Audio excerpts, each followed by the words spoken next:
Hey everybody, this is Bryant Lyon here with America's Best Bowstrings, and on the Zoom call here with us today we have ABB pro shooter Brady Myers. Brady had just finished up winning in the men's Open Pro division at the Hoyt Easton Pro Am down in Foley this past weekend. So Brady, it's great to have you on. Thank you for being here. I'm excited to jam with you just a little bit on some of these topics. So I guess to start off. Yeah, tell us a little bit about yourself, as far as everything that you're about.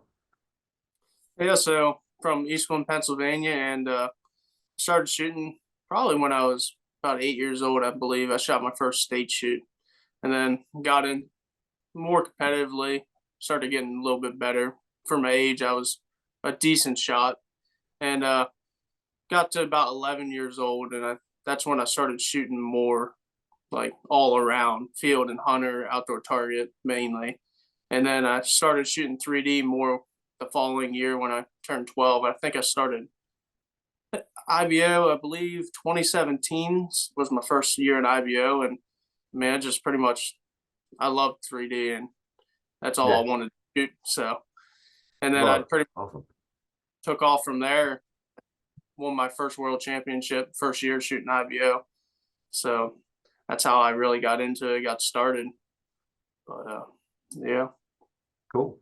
Good deal, man. So obviously the 3D it's a whole different game as far as, the IBO is unknown, and then again, like I think what you were shooting was unknown as well in the pro division there. So that's a whole different animal. I'm so used to just being able to grab a rangefinder and put a range on it and then hoping that I can at least put a Yeah. decent shot there. So it's definitely a whole nother level of skill what you guys do in that unknown part of the sport in 3D archery.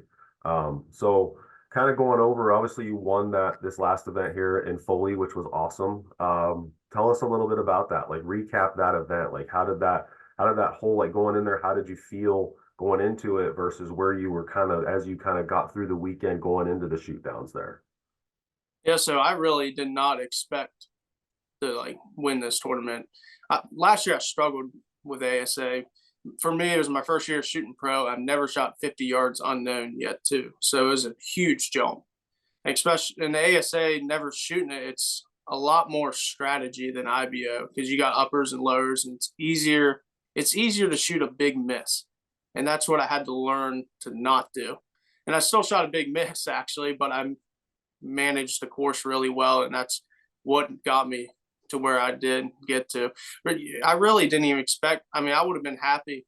Like a goal, my goal there was just to shoot like 10 up Mhm. and learn some stuff for this season. And the first day was about what I expected. Yeah, I had one big miss that should have never done. I just didn't think it through, and that's why I struggled last year and I didn't make no shoot offs because them big misses. You can't do it. And so I got it figured out after the first day. I felt like it did pretty well judging numbers, other than that one target that kind of kept my score lower. I believe I was in 19th after the first day. So the second day, I was like, well, there's no point in playing it real safe. So I might as well just put my strategy going in just full effect and pretty much just aim for all these 12s. And it just worked out perfect. I'd just seen numbers very well in that course and shot good. And I went from 19th, third place after the second day, which just I was super happy with that. And then the shoot off, I really, I think I really stayed calm because I was already happy to be there. I didn't, if I won, it would have been awesome. Still, I thought would have been great, but I was just happy to be there. And what helps me stay calm in there is just I'm my mind's focused on numbers. I'm not focused on, man, I got to make this shot. So the whole time I'm thinking numbers, numbers, numbers, because that's one of the most important things there. You got to have a number, especially in that shoot off. So when I drew back and shot, I mean, I really didn't think about it. It just came pretty much natural, just like I was practicing. So that's something that helps me and it makes me do well in that. And yeah, just did better than I expected, I guess.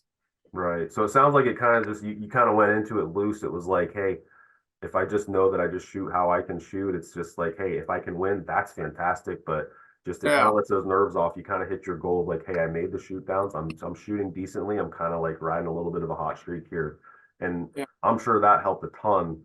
Just just being an athlete. When I played ball back in high school and stuff, it's like if your nerves kind of settle down, you can kind of find that rhythm. You can find that groove, and I think just from watching the shoot downs myself, I mean, you could just tell you were just settled down, cool, calm, and collective, you were just kind of shooting your game, which was really cool to see. So Yep. as far as that last arrow, what was kind of going through your mind there? I know you kind of maybe touched on it a little, but that last arrow, obviously your strategy there was is that you had to hit the 12, right? You were going for, was it a 12 Yeah. on that one? There's So yeah, 12. you had to get the 12 to get in and get it into that top spot. So knowing that that was where you had to be, what was going through your mind there? So before he shot that 14, I'm thinking, I figured he'd probably hit it. So I'm already thinking I got two numbers. I have one safe number that I would aim center tent, and I had one number that I truly thought the target was, and that I would aim right for the 12. So, of course, he hit it. So I moved it to my second number, which was only a half yard difference. And yeah, I just thought, I just tried to keep my mind focused on that number and keep focusing on where I need to aim. And because my biggest thing is when I get under pressure, I get tense up and then I Hmm. can't execute a clean shot. So I was able to keep myself occupied, really just trying to focus on where I need to aim. And that's why I perform better in 3D than spots. I can shoot spots well. It's just I haven't figured out the whole mental side of it. I can't keep my mind off of what I'm trying to do. And so I just basically just focused on that and drew back and just got on the release quick and broke a perfect shot and it hit. So Yeah, no, it was awesome because that whole that those final two arrows between yourself and Levi, it was really cool to see that. It was just like watching that heavyweight fight that you hope it goes 5 rounds, or in a UFC fight, it's like 5 rounds. You get a 5 round championship fight, and he hit that 14, and it was like, wow, like that was a heck of a shot there. yeah, And just knowing that it was coming down to your last arrow, the last arrow, and you put the exclamation point, as I said to you, the night that it happened. I was like, that was like an exclamation point on that arrow. It was just really cool to see, and it really, I think, honestly, something like that really elevates the, people getting into archery. Like there's an excitement level there. It kind of draws uh, people in, a little bit of that drama to see something like that. So it's really cool to see that kind of back and forth in an event, because I myself, I'm not a competition shooter or anything like that, but man, I was just really invested in watching that competition just as oh a yeah, fan, and so it was really cool. So yeah, again, kudos and congratulations on that win. And again with that, so you were shooting our launch series, which just came out this year, which is really exciting that you were able to get that win with that string. It's a real big deal for us, and we were really excited for you here. Can you kind of go through what you've noticed as far as coming from, say, that Platinum Series last year to what this launch series has been able to do for you? yeah. So basically, this string here, it's just rock solid. I mean, I shot one arrow through it to settle it in. Once I put them on my bow, and it hasn't moved since. My bow has never left tune. I checked it before Foley and it was perfect. And that's a big thing. I mean, one arrow and them strings were just set in and good to go. And some of the platinums, it take to settle a string in. You want to shoot 20 good arrows before you want to really go tuning your bow, which I noticed. And these they just rock solid, just completely set in. And I haven't got to test the durability of them. I know you guys have been testing that, and I will test it as the season goes on. But I haven't. They haven't been out long enough for me to get to testing that. So I'm sure they'll do great. And so far, it's just they held up perfect.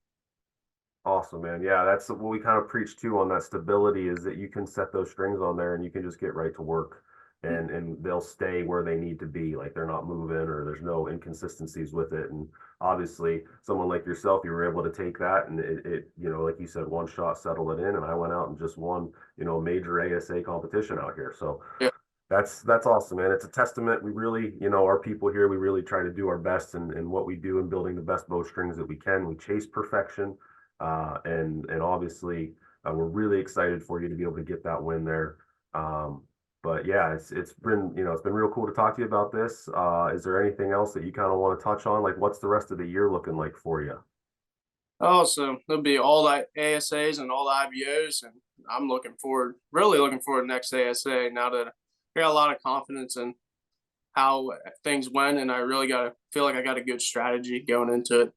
And it's all about course management. So my course management was just greatly improved since last year. That's what I really struggled on last year. That's why I did well in IBOs. I started getting better, and I had 2 second place finishes last year in IBO. But the ASA course management is just super important. So I can't wait to try that out some more and perfect it even more throughout the year.